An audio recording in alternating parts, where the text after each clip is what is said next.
الحمد لله الذي نور قلوبنا بنور الإيمان والصلاة والسلام على سيد الأنام وعلى آله وأصحابه البررة الكرام أما بعد فأعوذ بالله من الشيطان الرجيم بسم الله الرحمن الرحيم۔ آج کا ہمارا پارہ ہے پارہ نمبر 8 وَلَوْ أَنَّنَا۔ اس کے اندر کچھ حصہ سورۃ الانعام ہے اور اس کے بعد کا کچھ حصہ سورۃ الاعراف۔ شروع کرتے ہیں بسم اللہ الرحمن الرحیم۔ سورۃ الانعام چل رہی ہے، رکوع نمبر 14 ہے۔ وَلَوْ أَنَّنَا نَزَّلْنَا إِلَيْهِمُ الْمَلَائِكَةَ وَكَلَّمَهُمْ۔ گزشتہ گفتگو کے تسلسل میں پہلے تو ہٹ درمی کرنے والوں کی ذہنیت بتائی کہ اس وقت بھی ایمان نہ لائیں گے جب ان کی آنکھوں کے سامنے فرشتے اتریں گے یا مردے قبر سے زندہ ہو کر اٹھ کھڑے ہوں، پھر بھی یہ ایمان لانے میں طرح طرح کے حیلے اور بہانے کریں گے۔ پھر حضور صلی اللہ علیہ وسلم اور اہل ایمان کو تسلی دیتے ہوئے فرمایا کہ ہر نبی کے بہت سے دشمن ہوئے ہیں، انسانوں میں سے بھی اور جنات میں سے، شیطان قسم کے لوگ بھی، جو دھوکہ دینے کی خاطر ایک دوسرے کو چکنی چپڑی باتیں سکھاتے رہتے ہیں، اور اگر اللہ چاہتا تو وہ ایسا نہ کر سکتے، یعنی اگر اللہ چاہتا تو شیطان کو یہ قدرت نہ دیتا اور لوگوں کو زبردستی ایمان پر مجبور کر دیتا، لیکن چونکہ مقصد امتحان ہے اس لیے زبردستی کا ایمان معتبر نہیں۔ پھر قرآن کریم کی حقانیت بیان کرتے ہوئے کہا گیا ہے کہ اس کے احکام واضح طور پر خدا کی نازل کی ہوئی کتاب ہے جس میں کوئی شبہ نہیں، اس لیے قرآن کریم ہی کی فرما برداری کرنی چاہیے، کسی کی خواہش کی پیروی نہ کی جائے۔ پھر بتایا ہے کہ اس قرآن کریم میں کھانے پینے کے معاملات میں حلال و حرام سے متعلق مفصل احکام ہیں، ان کی پابندی لازمی ہے۔ پھر حکم دیا کہ تم ظاہری اور باطنی دونوں قسم کے گناہ چھوڑ دو۔ ظاہری گناہ وہ جو انسان ظاہری اعضاء سے کرے، مثلا جھوٹ، غیبت، دھوکہ، رشوت، شراب نوشی، زنا وغیرہ، اور باطنی گناہ وہ جن کا تعلق دل سے ہوتا ہے، مثلا حسد، ریاکاری، تکبر، بغض وغیرہ۔ پہلی قسم کے گناہوں کا بیان فقہ کی کتابوں میں ہوتا ہے، ان کی تعلیم و تربیت فقہاء سے حاصل کی جاتی ہے، اور دوسری قسم کے گناہوں کا بیان تصوف اور احسان کی کتابوں میں ہوتا ہے، ان کی تعلیم و تربیت کے لیے مشائخ سے رجوع کیا جاتا ہے۔ تصوف کی اصل حقیقت یہی ہے کہ باطن کے ان گناہوں سے بچنے کے لیے کسی رہنما سے رجوع کیا جائے۔ افسوس ہے کہ تصوف کی اس حقیقت کو بلا کر بہت سے لوگوں نے بدعات و خرافات کا نام تصوف رکھ لیا ہے۔ رکوع نمبر 15 ہے۔ أَوَمَنْ كَانَ مَيْتًا فَأَحْيَيْنَاهُ الأخیر۔ مومن کی مثال زندہ شخص کی سی ہے جسے ہم نے نور یعنی ایمان عطا کیا، وہ اس ایمان کی روشنی میں چلتا پھرتا ہے، اور کافر کی مثال اس شخص جیسی ہے جو مردہ ہے اور کفر و گمراہی کی تاریکی میں بھٹک رہا ہے اور ان اندھیروں سے نکل ہی نہیں سکتا، تو یہ دونوں ہرگز برابر نہیں ہو سکتے۔ بھلا زندہ اور مردہ، روشنی اور اندھیرا کیسے برابر ہو سکتے ہیں؟ پھر فرمایا کہ جس شخص کو اللہ ہدایت کی دولت سے نوازتا ہے تو اس کا سینہ اسلام کے لیے کھول دیتا ہے، اسے انشراح اور دل کا اطمینان عطا فرماتے ہیں، اور جس کو اس کی ضد کی وجہ سے گمراہ کر دیں تو اس پر سینے کی تنگی کا عذاب مسلط فرما دیتے ہیں۔ اس کے لیے ایمان و اسلام قبول کرنا ایسی مصیبت لگتا ہے جیسے کوئی آسمان میں چڑھنا چاہتا ہو لیکن چڑھا نہ جاتا ہو بلکہ دم گھٹنے لگے۔ پھر بتایا ہے کہ جن ہو یا انسان، جو خدا سے باغی ہوگا وہ ان کے پوجنے والے سب جہنم میں ڈالے جائیں گے۔ رکوع نمبر 16 ہے سورۃ الانعام کا۔ یا معشر الجن والانس الم یأتکم رسل۔ اس میں یہ بتایا ہے کہ جن و انس کی ہدایت کے لیے ہادی اور رسول آئے، کیونکہ یہ اللہ کی سنت ہے کہ بغیر اتمام حجت کیے کوئی بستی تباہ نہیں کی جاتی۔ پھر خدا کی قدرت کا تذکرہ ہے تاکہ معلوم رہے کہ وہ آج بھی اس پر اسی طرح قادر ہے جس طرح کل تھا کہ بستیوں کو تباہ و برباد کر دے۔ وہ چاہے تو آج کے تمام لوگوں کو ایک ہی مرتبہ میں ختم کر کے دوسری قوم پیدا کر دے، لیکن وہ اپنی رحمت کی وجہ سے ایسا نہیں کر رہا۔ پھر مشرکین عرب کے 8 بے بنیاد رسموں اور ان کی مذمت کا بیان ہے۔ ان لوگوں نے کسی معقول اور علمی بنیاد کے بغیر مختلف کاموں کو من گھڑت اسباب کی وجہ سے حلال یا حرام قرار دے رکھا تھا۔ مثلاً خود اپنی اولاد کو انتہائی سنگ دلی سے قتل کر دیتے تھے۔ اگر لڑکی پیدا ہوئی تو اسے بڑی شرم کی بات سمجھ کر زندہ زمین میں دفن کر دیتے تھے۔ لڑکوں کو بعض اس وجہ سے قتل کر ڈالتے تھے کہ ان کو کہاں سے کھلائیں گے، اور کچھ لوگ ایسے بھی تھے جو یہ نظر مان لیتے تھے کہ ہمارا جو 10واں لڑکا ہوگا اسے اللہ یا بتوں کے نام پر ذبح کر دیں گے۔ اس کے علاوہ وہ اپنے مویشیوں اور کھیتوں کی پیداوار کے بارے میں بھی عجیب و غریب عقیدے گڑے رکھے تھے۔ وَهُوَ الَّذِي أَنشَأَ جَنَّاتٍ مَّعْرُوشَاتٍ رکوع نمبر 17 ہے۔ اس رکوع میں پہلے تو نعمتوں کے بیان میں اس کا حکم ہے کہ باغ یا کھیتی کی زکوٰۃ یعنی عشر اس وقت ادا کیا جائے جب پھل توڑے جائیں یا کھیتی کاٹی جائے۔ پھر خدا نے اپنے بہت سے انعامات کا تذکرہ کیا جو اس نے بندوں پر کر رکھے ہیں، مثلاً سواری اور گوشت کمانے کے لیے جانور پیدا کیے۔ پھر چند حلال جانوروں کا تذکرہ ہے اور بتایا کہ بتوں پر چڑھاووں کا دستور مشرکانہ رسم ہے۔ جاہلیت کے دور میں یہ مشرکانہ رسم ہوتی تھی اور کہا جاتا تھا کہ یہ خدا کا حکم ہے، اس لیے اس رکوع میں اس کو خدا پر بہتان قرار دیا اور کہا کہ خدا پر بہتان بہت بڑا گناہ ہے۔ پھر 8 قسم کے حلال پالتو جانوروں کا بیان ہے۔ اللہ نے ان سب کو حلال قرار دیا ہے۔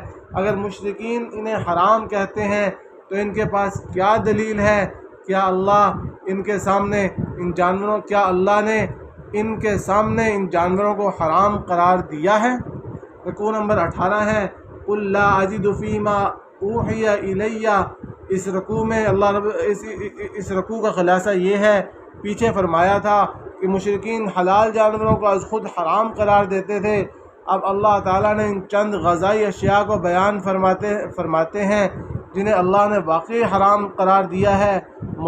مردار جانور جو طبی موت مر گیا ہو، ذبح کے وقت بہتا ہوا خون، خنزیر، غیر اللہ کے لیے نامزد یا ذبح کردہ جانور، یہ سب حرام ہیں۔ البتہ یہود کی نافرمانیوں کی سزا میں ان پر 2 چیزیں یعنی کھر والا جانور اور گائے بکری کی چربی حرام کر دی تھی، لیکن اب وہ حرام نہیں ہے، مسلمان اسے کھا سکتے ہیں۔ پھر بتایا ہے کہ منکرین قرآن کے بارے میں اٹکل پچو باتیں کرتے ہیں، مسلمانوں کو اس سے بچنا چاہیے۔ رکوع نمبر 19 ہے۔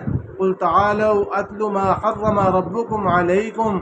یہاں عقائد و اعمال سے متعلق 10 احکام ارشاد فرمائے ہیں۔ یہ وہ احکام ہیں جن پر تمام آسمانی شریعتیں متفق ہیں۔ تمام آسمانی ادیان ان پر عمل کی دعوت دیتے ہیں۔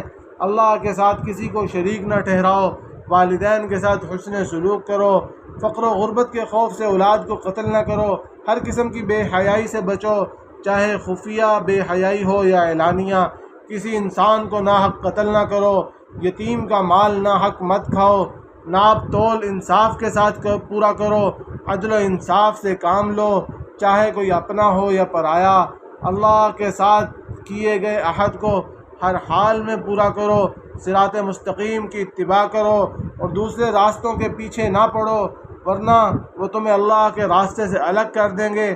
رکوع نمبر 20، یہ سورۃ الانعام کا آخری رکوع ہے۔ وَهَذَا كِتَابٌ أَنزَلْنَاهُ مُبَارَكٌ فَاتَّبِعُوهُ وَاتَّقُوهُ۔ اس رکوع میں بتایا گیا کہ قرآن کے نزول کے بعد حجت تمام ہو گئی۔ اب کوئی یہ نہیں کہہ سکتا کہ ہماری طرف نہ کتاب بھیجی گئی اور نہ کوئی رسول آیا۔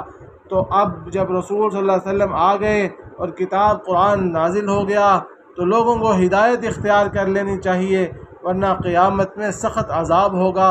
پھر بتایا ہے کہ آخرت کا عذاب آتا دے کر ایمان مقبول نہیں، کیونکہ معتبر ایمان وہی ہے جو دلائل کی بنیاد پر ایمان بالغیب ہو۔ کسی چیز کو آنکھوں سے مشاہدہ کر کے ایمان لانے سے امتحان کا وہ مقصد پورا نہیں ہوتا جس کے لیے یہ دنیا پیدا کی گئی ہے۔ پھر آخر میں اسی سبق کی یاد دہانی کرائی گئی ہے جو ابراہیم علیہ السلام نے اپنی قوم سے کہا تھا کہ میری نماز، میری قربانی، میرا جینا، میرا مرنا سب اللہ رب العالمین کے لیے ہے۔ سورۃ الانعام یہاں پہ ختم ہو رہی ہے، آگے سورۃ الاعراف کا آغاز ہے۔ سورۃ الاعراف 5ویں رکوع میں ایک مقام پر اعراف والوں کا ذکر ہے۔ اعراف جنت اور جہنم کے درمیان ایک مقام کا نام ہے، اس مناسبت سے یہ نام ہے۔ اس صورت میں 206 آیتیں اور 24 رکوع ہیں۔ مکی صورت ہے، سورۃ صاد کے بعد نازل ہوئی۔ اس صورت کا زمانہ نزول تقریباً وہی ہے جو سورۃ الانعام کا ہے۔ اس صورت کا مرکزی مضمون دعوت و رسالت ہے۔ ساری گفتگو کا مدعا یہ ہے کہ لوگوں کو اتباع رسول پر آمادہ کیا جائے، لیکن اس دعوت میں انداز ڈرانا زیادہ ہے۔ اسلام خطبے کا رخ یہود کی طرف بھی پھر گیا ہے، اس لیے ساتھ ساتھ دعوت و رسالت کے اس پہلو کو بھی واضح کر دیا گیا کہ رسول پر ایمان لانے کے بعد ان کے ساتھ منافقانہ روش اختیار کرنے اور سمع و طاقت کا عہد کرنے کے بعد اسے توڑنے کا انجام کیا ہوتا ہے۔ سورت کے آخر میں رسول اللہ صلی اللہ علیہ وسلم اور آپ کے صحابہ کو حکمت تبلیغ کے متعلق چند اہم ہدایات دی گئی ہیں۔ رکوع نمبر 1 الف لام میم صاد کتاب انزل الیک فلا یکن فی۔ اس رکوع میں پہلے حضور صلی اللہ علیہ وسلم کو ارشاد فرمایا کہ یہ کتاب آپ پر اس لیے اتاری گئی تاکہ اس کے ذریعے آپ لوگوں کو ہوشیار کریں، چنانچہ اس کی وجہ سے آپ کے دل میں کوئی پریشانی نہیں ہونی چاہیے۔ تو نزول قرآن کی یہ غرض بتائی گئی کہ اس کے ذریعے سے منکرین کو ان کی اعتقادی و عملی گمراہیوں کے برے انجام سے ڈراؤ اور مومنین کو پیغام و نصیحت کی یاد دہانی ہو۔ پھر بتایا ہے کہ انسان کو اپنے وجود کی غرض و غایت سمجھنے اور اس کے مطابق زندگی بسر کرنے کے لیے جس ہدایت نامہ کی ضرورت تھی وہ قرآن آ گیا۔ پھر نافرمانوں کو عذاب الہی سے ڈرایا گیا اور اس کے لیے تاریخی شہادت کے طور پر اجمالی حیثیت سے بہت سے ایسے لوگوں کا تذکرہ کیا گیا جنہوں نے انکار و سرکشی کی تھی اور ان پر اچانک رات کو عذاب الہی نازل ہو گیا اور وہ افسوس کرتے رہ گئے۔ ساتھ ہی یوم قیامت، یوم حساب و کتاب اور اس کی ہولناکیوں سے ڈرایا گیا۔ رکوع نمبر 2 ہے وَلَقَدْ خَلَقْنَاكُمْ ثُمَّ صَوَّرْنَاكُمْ ثُمَّ قُلْنَا۔ گزشتہ رکوع میں چونکہ یہ بات سمجھائی گئی ہے کہ انسان اس دنیا میں بلا مقصد پیدا نہیں کیا گیا، اسے جو اختیارات اور آزادی عمل ملی ہے وہ اس لیے نہیں کہ خواہش نفس کے مطابق زندگی بسر کرے، بلکہ اس کے لیے اللہ کی زمین پر اللہ کی مرضی پوری کرے۔ اس لیے اس رکوع میں تفصیل سے حضرت آدم علیہ السلام کی پیدائش، فرشتوں کے سجدے اور ابلیس کے انکار کا تذکرہ ہے، اور یہ کہ ابلیس کے بہکانے میں آ کر حضرت آدم علیہ السلام سے ایک لغزش ہو گئی، وہ یہ کہ جس درخت کے قریب جانے سے انہیں روکا گیا تھا اس کا پھل کھا لیا، نتیجہ میں جنت سے اتار کر زمین پر بھیج دیے گئے، کیونکہ حضرت آدم علیہ السلام کی تخلیق اس لیے ہوئی تھی۔ نیز اس رکوع میں بتایا گیا کہ ابلیس اپنی سرتابی اور تکبر کی بنا پر راندہ درگاہ ہوا اور حضرت آدم علیہ السلام نے تکبر نہ کیا بلکہ توبہ کی، مقبول بارگاہ قرار دیے گئے۔ لہٰذا انسان کی صحیح روش یہی ہونی چاہیے کہ تکبر اور خدا سے سرکشی نہ کرے، غلطی سے کوئی لغزش ہو جائے تو فوراً توبہ اور استغفار کرے۔ یہاں یہ بھی بتایا کہ شیطان کو جب ڈھیل مل گئی تو اس نے اللہ سے اس عزم کا اظہار کیا کہ میں آپ کے بندوں کو قیامت تک صراط مستقیم یعنی سیدھی راہ سے ہٹاتا رہوں گا، ان کے آگے سے، پیچھے سے، دائیں سے، بائیں سے، غرض ہر طرف سے انہیں گمراہ کروں گا۔ اللہ نے جواب میں فرمایا کہ جس نے بھی تیری اتباع کی میں ان سب کو جہنم میں جھونک دوں گا۔ غرض شیطان کے مکر و فریب سے بچنے کی تنبیہ فرمائی کہ شیطان قیامت تک بنی آدم کو گمراہ کرنے کی کوشش کرتا رہے گا۔ رکوع نمبر 3 ہے یا بنی آدم قد انزلنا علیکم لباسا یواری سوآتکم وریشا۔ قصہ آدم و ابلیس کی مناسبت سے پھر 4 بار انسانوں کو یا بنی آدم کے لفظ سے خطاب فرمایا۔ شیطان نے آدم حوا سے ایسا عمل کروایا جس سے ان کا لباس اتر گیا۔ آج بھی شیطان کا بڑا ہتھیار فحاشی اور عریانی ہے، اس لیے بنی آدم کو لباس کی نعمت کے ذریعے تنبیہ کی گئی کہ ہم نے تمہارے لیے لباس نازل کیا ہے جو تمہارے جسم کے ان حصوں کو چھپا سکے جن کا کھولنا برا ہے اور جو خوش نمائی کے ذریعہ بھی ہے اور تقوی کا جو لباس ہے وہ سب سے بہتر ہے، یعنی جو تقوی اختیار نہیں کرتے وہ شیطانی حملوں سے محفوظ نہیں رہ سکتے۔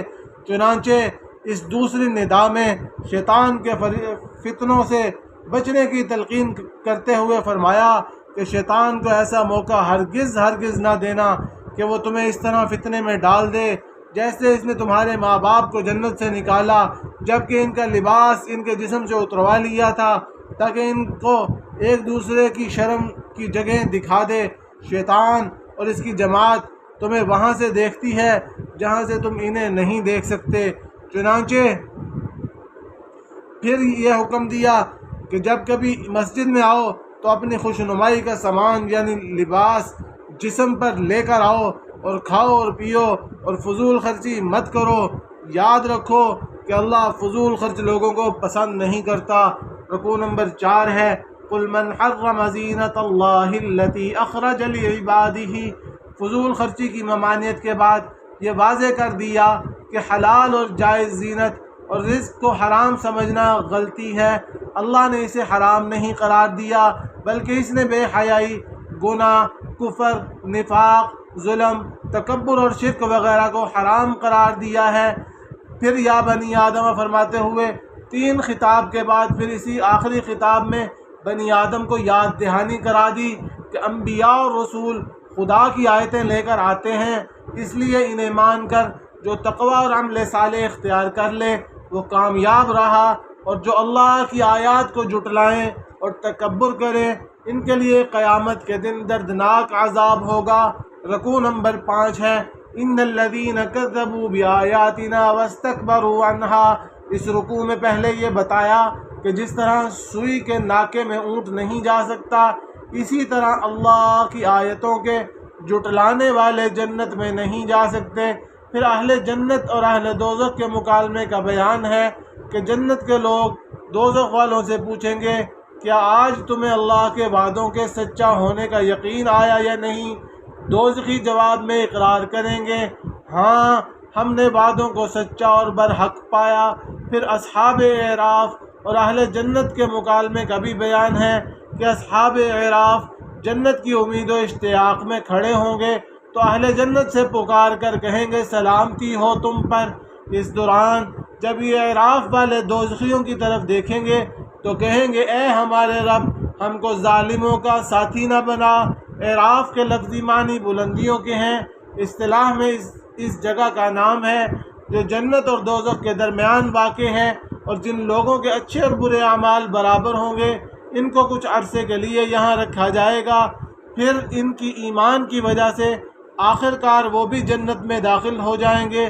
رکوع نمبر 6 ہے وَنَادَى أَصْحَابُ الْأَعْرَافِ رِجَالًا يَعْرِفُونَهُمْ۔ اعراف والے دوزخیوں کو پکار کر کہیں گے آج یہ تمہاری جمع پونجی تمہارے کچھ کام آئی اور نہ وہ جنہیں تم بڑا سمجھے بیٹھے تھے۔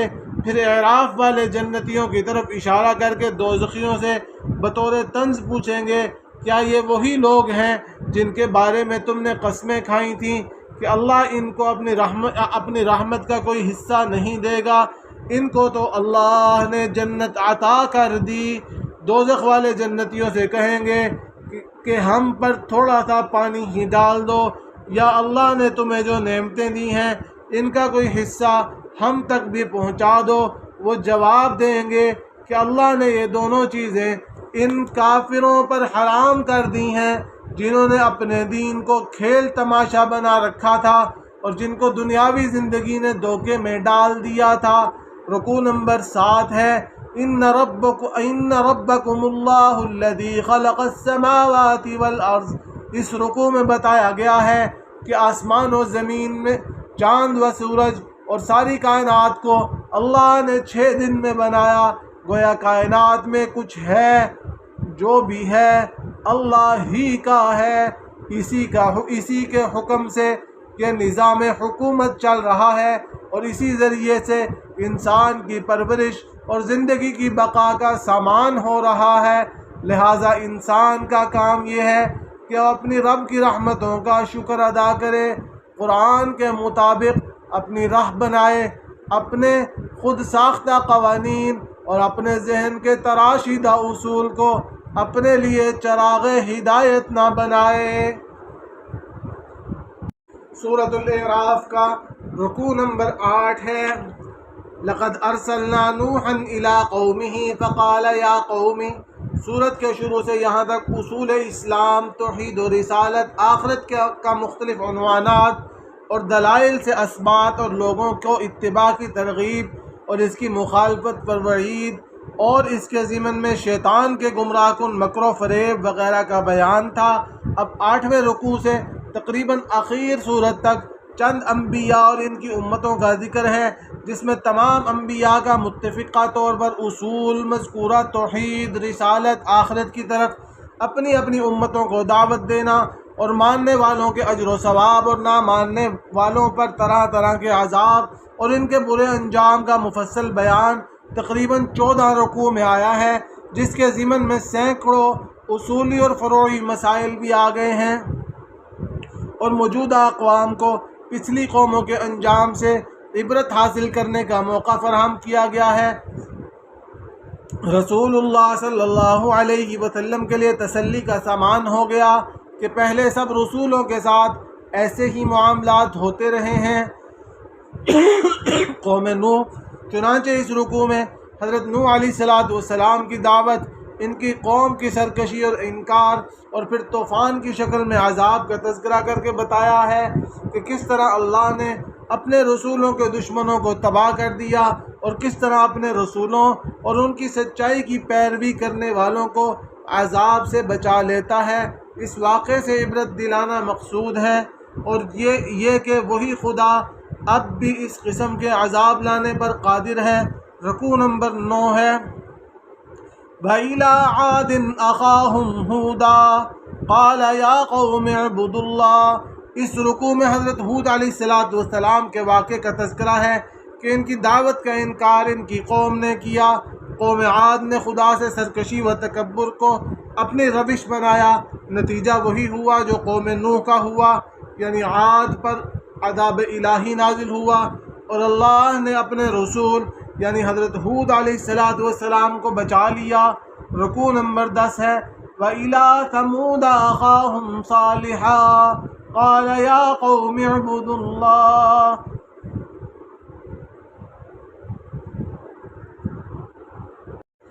اس رکوع میں صالح علیہ السلام اور ان کی قوم سمود کا بیان ہے۔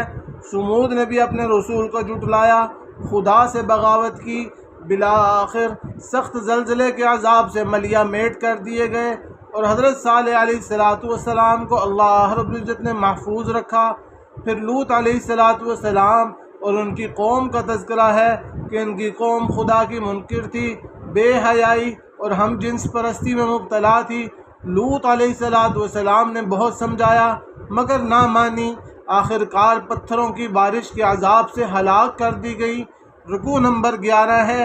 وَإِلَىٰ مَدْيَنَ أَخَاهُمْ شُعَيْبًا قَالَ يَا قَوْمِ اعْبُدُوا اللَّهَ۔ اس رکوع میں حضرت شعیب علیہ السلام اور اہل مدین کا تذکرہ ہے۔ مدین والے دنیا پرستی میں مبتلا تھے، مال و دولت کے حریص تھے، ناپ تول میں کمی بیشی کیا کرتے تھے۔ شعیب علیہ السلام نے انہیں اللہ کا پیغام پہنچایا اور طرح طرح سے نصیحت کرتے رہے۔ اہل مدین نے تکبر کیا، مال و دولت پر انہیں بڑا گھمنڈ تھا، اللہ کے پیغام کو انہوں نے نہیں مانا۔ نتیجہ یہ ہوا کہ راتوں رات زلزلے نے انہیں آن دبوچا اور صبح کو اوندے منہ مرے پڑے تھے۔ ان کو فجر کے وقت زلزلے نے آ دبوچا اور وہ زانوؤں کے بل پڑے رہ گئے۔ جی آج ہم نے 8ویں پارے کا خلاصہ پیش کیا ہے۔ انشاءاللہ العزیز کل حاضر خدمت ہوں گے 9ویں پارے قال الملأ کے خلاصے کے ساتھ۔ تب تک کے لیے اجازت دیجیے۔ جو کچھ پڑھا گیا سنا گیا اللہ رب العزت عمل کی توفیق عطا فرمائے، خود بھی عمل کریں، دوسروں تک بھی پہنچائیں، دوسروں کو بھی اس کی دعوت دیں۔ وآخر دعوانا ان الحمد للہ رب العالمین، والسلام۔